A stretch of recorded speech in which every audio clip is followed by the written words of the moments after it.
I'm Gemma De Los Santos Tabinas po, dating empleyado but ngayon full-time entrepreneur.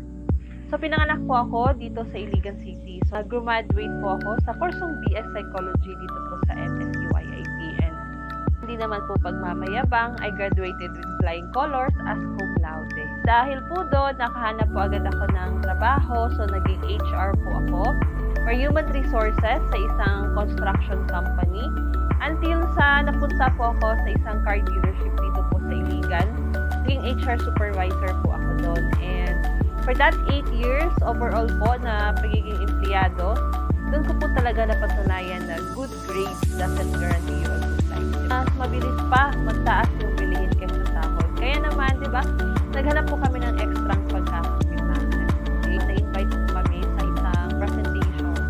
My business event po dito sa Iligan City. Ayan, nakapag-franchise po kami.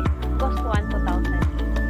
Started po as part-time ginagawa ko po siyang sideline, pero umabot po talaga sa punto na mas malaki po yung kinikita ko dito compared sa sinasahod ko. Diba?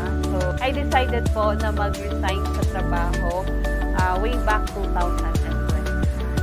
Kasi tulong po talaga sa amin. Aside po na alam mo yung naramdaman ko po yung sinatawag natin na time freedom. Hawak ko yung oras ko. I have more time with my kids, with my family, and at the same time, is pwede pa lang kahit sa bahay. All my life, dito ko lang po talaga na-experience na kumitan sa experience 1 month na never kong na-imagine in employment. But isa sa very fulfilling na nabibigay din ng business na to is makatulong sa ibang tao.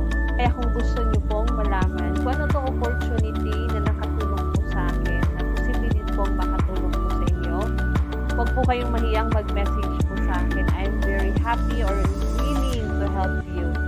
Okay? So, direct message me po sa Facebook or Messenger. You can also message me on my number or you can call me po. Thank you and magandang